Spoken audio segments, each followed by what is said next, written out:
El TGV procedente de París, blanco y afilado como lápiz de carpintero, se detiene con un suspiro de aire comprimido en la estación de Hendaya. Melania, envuelta en un abrigo de cachemir que cuesta más que el presupuesto anual de una diputación provincial, con sus mordidas correspondientes incluidas, mira por la ventanilla. Dos policías del ICE camuflados la acompañan y guardan. Dos tipos que miden 1,90, con cuellos de toro, y ese corte de pelo militar que grita Virginia la Ponderosa a kilómetros. Para camuflarse en el País Vasco francés, uno se ha puesto una chapela 3 tallas más pequeña que le queda como un platillo volante sobre la cabeza, y el otro lleva una camiseta de I Love San Fermín comprada en una tienda de souvenirs de París. Están a 10 metros, fingiendo que leen un periódico local, Le Journal du País Basque, que tienen al revés. Agente Smith, murmurando por un micro oculto en el puño. Paquete Alfa está interactuando con un activo local de gran tonelaje. Repito, el activo local parece tener bíceps de granito. Intervenimos. Agente Johnson, sudando frío, viendo cómo el vasco levanta la maleta de Melania como si fuera una pluma. Negativo. El sujeto local acaba de soltar un AUPA que ha hecho vibrar los cristales del TGV. Si nos movemos, este tipo nos usa como pesas para su entrenamiento matutino. Mientras tanto, en la pantalla gigante de Megalago, Florida, Trump y Marco Rubio reciben una señal de vídeo granulada de los agentes. ¿Quién es ese hombre de la piedra?, ruge Donald mientras se toma un protector de estómago. ¿Es un comando cubano? ¿Un infiltrado de la inteligencia europea? Señor, balbucea Rubio, nuestros analistas dicen que es un Scolari. Dicen que su única ideología es el chuletón y la fuerza bruta. En el andén de Hendaya, los policías camuflados del ICE asisten, paralizados por el protocolo y el miedo, al momento cumbre. Melania, con una sonrisa que no le veíamos desde que salió de Eslovenia, ignora los principios de sus guardas. El vasco, ajeno a los satélites, a las invasiones de Cuba y a los agentes camuflados, le dice: «Escucha, Nesca, si el tren no anda, nos vamos en la furgoneta, que tengo unos quesos atrás que hay que entregar en Irún». Y ahí se van. Melania subida en una Citroën C15 blanca, con dos agentes del ICE corriendo detrás intentando no perder la boina, mientras en Florida Rubio le explica a Trump que han perdido el control del activo principal a manos de un hombre que no usa Twitter, sino una bandera Churi-Urdin de la Real Sociedad. «Mesdames et messieurs, una avería en la catenaria española», anuncia una voz metálica. El tren queda estacionado por tiempo indefinido. Mientras tanto, en Florida, Donald está sudando. El aire acondicionado de Megalago ha petado. Marco Rubio, con la frente brillante de grasa, señala una foto satélite de La Habana. «Señor presidente, si cortamos este suministro, la isla caerá en 3 días». Trump no escucha. Tiene un retortijón familiar, una sombra genética de los intestinos de Hendaya. El perro le gruñe a Rubio. El búnker huele a desesperación y a sándwich de queso barato. Donald está hundido en su sillón de cuero con el mando sin pilas en una mano y una hamburguesa fría en la otra. De repente, el panel de comunicaciones, ese que debería anunciar lanzamientos de misiles, empieza a parpadear con luces de colores. Marco Rubio se abalanza sobre los teléfonos. Línea 1, el cargamento de Claudia. Al otro lado está la presidenta de México. Su voz suena metálica y decidida. «Donald, listen to me. Tengo el barco en la frontera. Es una misión humanitaria de alto nivel. Llevamos tecnología punta. 3.000 fregonas de doble cubo, 5 toneladas de lejía a los 3 ramos y estropajos de fibra verde. Queremos pasar a Cuba. No es política, es higiene revolucionaria. Línea 2. La súplica del camarada Canel». Simultáneamente entra una llamada desde un despacho con olor a tabaco rancio y humedad en La Habana. El camarada Canel suena como si estuviera hablando desde el fondo de un pozo. «Mr. President, se lo suplico. El bloqueo nos tiene sin mistol. Las calles de La Habana Vieja ya no brillan como la oratoria de Fidel. Necesitamos esos cubos. Conceda el permiso, por el amor a la profilaxis proletaria. Prometo que no usaremos la lejía para fabricar bombas, solo para que el malecón huela a pino silvestre». Melania baja del tren, harta de la perfección francesa. Al costado de la vía muerta, donde antes morían los vagones de madera y ahora solo queda el rastro de los orines históricos, ve a un hombre. No es un modelo, ni un político, ni un hombre fuerte de los que asienten. Es un escolari vasco que ha bajado de un cercanías de Euskotren.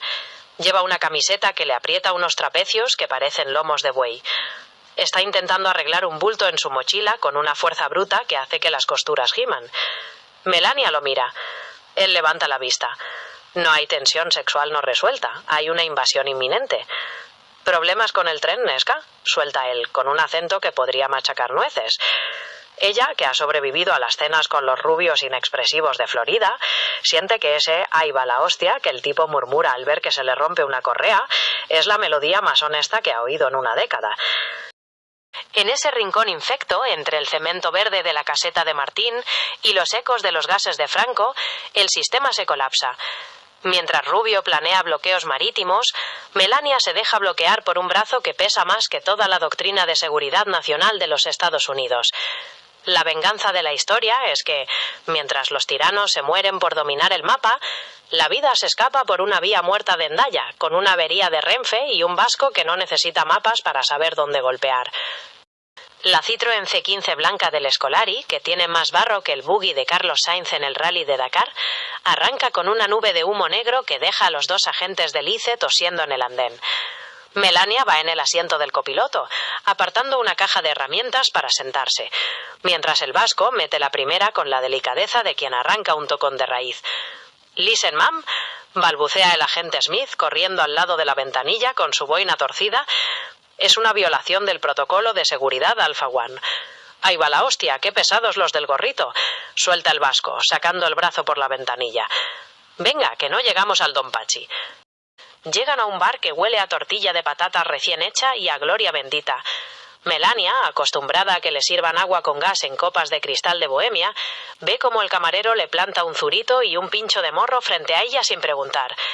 Los dos agentes del ICE entran derrapando. Están rojos como tomates, sudando e intentan hacerse los duros. «We need surveillance pincho», suelta el agente Johnson, intentando leer su guía de euskera. «One pincho bat de chistorra, please». El camarero ni los mira. «¿Qué dice el guiri este?», le pregunta el Scolari. «Nada, Pachi, que tienen hambre de libertad, pero solo saben pedir en inglés. Ponles un plato de callos de esos que pican, a ver si se les despeja el sensor ese que llevan en la oreja». Justo antes de que los agentes del ICE se desmayen por el picante de los callos, Melania saca su iPhone 16 Pro Max y le manda un mensaje a Donald. «Donny, don't wait up. The system has a catastrophic failure in the catenary. I'm staying for the cheese. By the way, Rubio is fired. Love, M». El Scolari la mira, le guiña un ojo y suelta el último rugido de la historia de Hendaya. «Gora la madre que me parió. Otra ronda, Pachi». Y así, mientras los tiranos del 2025 siguen planeando muros y hambrunas, la historia se cierra donde empezó, en una vía muerta, con una avería y una soledad que, por fin, ha encontrado compañía en un bar de carretera. La estación de tren de Hendaya olía a orines y a carbón. A un costado de la vía muerta, los vagones de mercancías iban a morir con sus fierros oxidados y tablones podridos.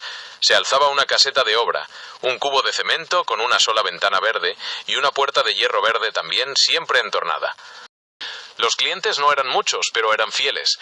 Eran los camioneros que recorrían las carreteras vascas, los jóvenes del pueblo con el cuello sucio de polvo de la obra y algún labriego maduro que llegaba con la vergüenza pegada en la frente como una etiqueta. El ritual era siempre el mismo. El cliente se acercaba a la ventana. «¿Tenéis la de la Loren?», murmuraba el cliente, mirando al suelo. Abría la puerta de hierro solo un palmo, el hombre se colaba dentro, en la penumbra que olía a papel viejo y a sudor de hombre. El factor, desde su silla de tijera, observaba sin decir nada. Era el sumo sacerdote de aquel templo, el váter de la estación. Salvador era un joven delgado y triste, con ojos que parecían siempre a punto de disculparse. Hablaba poco y, cuando lo hacía, su acento cerrado de la sierra era descuartizado a carcajadas por los demás. Lo llamaban el filósofo porque a veces miraba al horizonte sin decir nada. «Mira cómo piensan las uvas, Aristóteles», le gritaban. Una mueca tensa, desconectado de todo, era su escudo. En el vagón de tercera, un furgón de ganado reconvertido con bancos de madera, comenzó el ritual. Los hombres se acomodaron, sacaron sus tortillas y sus vinos. El ambiente olía a ajo y a tabaco negro. «Venga, filósofo, saca el arte. A ver qué nos enseñan las francesas». Salvador, con un gesto que pretendía ser solemne, extrajo el libro. Los hombres hicieron un círculo con la mirada. Él lo abrió por la primera página, buscando las imágenes. Lo que encontró fue un bloque compacto de texto. Letras, solo letras. Un río de palabras francesas que, aun habiendo tenido por años como asignatura la lengua francesa, le era imposible leer. Chaque soupir était una promesa étouffée dans l'alcôve. Un silencio incómodo cayó sobre el grupo. Salvador pasó una página y otra. Más texto. Alguna ilustración artística, lejana, nada explícita. No había fotografías. No había lo que ellos esperaban. Su ilusión se desinfló, convertida en un nudo de estupor en la garganta. ¿Y las fotos, sabio?, preguntó alguien. «Es que es más de leer», intentó balbucear Salvador. «Ah, claro, para que nos lo traduzcas», estalló la primera risa, grande y cruel. «A ver, lee. ¿Qué dice ahí? Traduce», insistió otro, dándole un codazo. Salvador quedó inmóvil. El librito, que había sido por un momento un pasaporte a un mundo de sofisticación, era ahora el instrumento de su suplicio. Lo sostuvo abierto, pero sus ojos, velados por la humillación, no veían las letras. Veía la derrota, la burla que ahora se concentraba con precisión quirúrgica en ese objeto y en él. No era solo que no entendiera el francés, era que, una vez más, su intento de tocar algo distinto, de participar en un secreto adulto y moderno, lo había dejado al descubierto como un paleto, un ignorante, el palo perfecto. Guardó el libro lentamente, sin mirar a nadie. Las risas continuaron un rato, mezcladas con comentarios sobre su cultura. Él se quedó mirando por la ventana sucia del vagón, mientras el paisaje gris de la frontera desfilaba. El peso era el de una certeza. El mundo estaba lleno de códigos que él nunca descifraría, y cada intento por hacerlo solo servía para recordárselo. Martín, el factor, observando desde la puerta entornada de su caseta, vio al grupo alejarse hacia los andenes y al muchacho triste caminar un paso detrás de todos, cabizbajo. No hizo falta ver el librito mal escondido. Conocía esa mirada. Era la misma que veía en algunos clientes cuando salían de la penumbra. No la de la satisfacción, sino la de un vacío un poco más grande. La transacción no era de placer, sino de una soledad reconocida. Hendaya, la estación, seguía cumpliendo su destino. Hendaya 1940. El vagón del tren América, tren privado del Führer, estaba estacionado en una vía muerta de la estación de Hendaya, justo en la línea difusa que separaba la España oscura de la Europa en guerra. Dentro, dos hombres se amaban no con pasión, sino con la urgencia fría de quien sabe que está escribiendo un párrafo sangriento en los libros de historia. Dentro, Adolfo y Paco. Por turnos reinaban sobre un reino con trono y deseo. Adolfo, el jefe del mundo, era un hombre alto y quieto, con un bigote que parecía una barra de labios negra y unas manos que siempre estaban limpias, a pesar de la miseria y el polvo.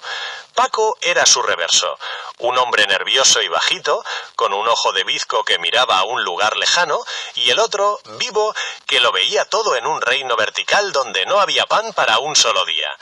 Adolfo tenía la chaqueta marrón impecable, pero un tic en el párpado delataba la metanfetamina y la paranoia.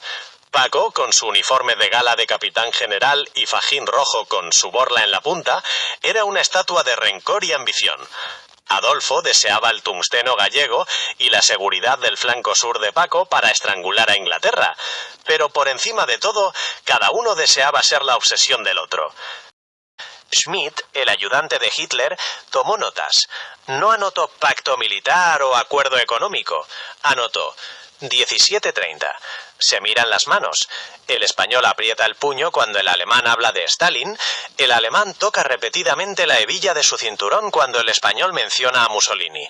Ritual de apareamiento entre dos depredadores alfa que se desprecian. No hubo abrazo. No hubo acuerdo claro.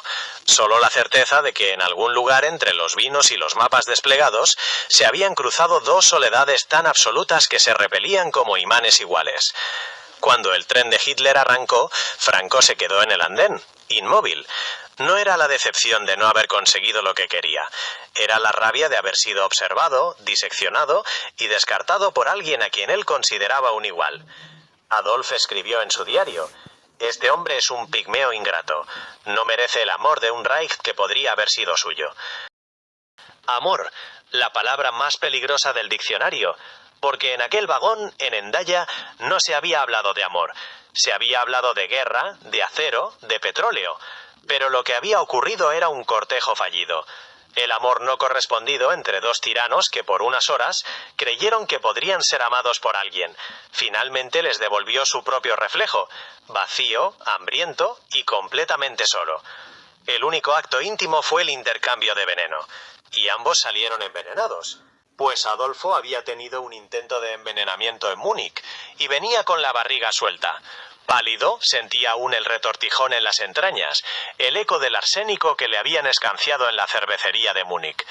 No era el dolor lo peor, sino la humillación, que su propio cuerpo, esa máquina de voluntad que él creía infalible, le hubiera traicionado con súbitos espasmos y una urgencia vergonzante. Paco, oliendo la debilidad como un sabueso, sonreía con dulzura de hurón. Fue en ese instante, en esa humillación visceral, donde Hitler tomó la decisión. España no valía la pena. No era la estrategia, era el rencor de un hombre cuyo cuerpo le había recordado, en el momento más crucial, que por mucho que dominara continentes, seguía siendo un animal con la barriga suelta. La negociación se vino abajo, no por la geopolítica, sino por la gastroenterología. El Tercer Reich perdió un aliado porque un intento de envenenamiento dejó a su Führer con flatulencias inoportunas. La historia a veces no la escriben los grandes discursos, sino los ruidos de tripas en el momento equivocado. Aquí nos encontramos ante la cumbre de los intestinos irritables. Hendaya se convirtió, sin pretenderlo, en la cumbre de los estómagos revueltos. Dos hombres que pretendían repartirse Europa no podían ni confiar en sus propias tripas. Adolf llegó con el espectro del arsénico muniqués aún danzando en sus entrañas. Cada rugido de su estómago era un Mein Kampf intestinal, una lucha épica entre su voluntad de acero y una flatulencia traidora. Paco, por su parte, cargaba con una humillación más doméstica, pero no menos profunda. Un camarero republicano, antes de huir al exilio, había orinado sutilmente en el puchero de garbanzos que el caudillo almorzaba cada jueves. La venganza del pueblo, líquida y amarilla, le había dejado una diarrea pertinaz que sus médicos atribuían a nervios del poder. Así pues, el vagón salón fue testigo de un baile de disimulos. Adolf se levantaba con urgencia, pretextando revisar mapas, cuando en realidad se dirigía al retrete con la rigidez de un soldado que marcha hacia su propio Stalingrado intestinal. Paco, sudando frío bajo la gala de capitán general, apretaba los glúteos con fervor cuartelario cada vez que su interlocutor alemán alzaba la voz. La negociación estaba condenada, no por desacuerdos geopolíticos, sino por la urgente y compartida necesidad de un baño cercano y confiable.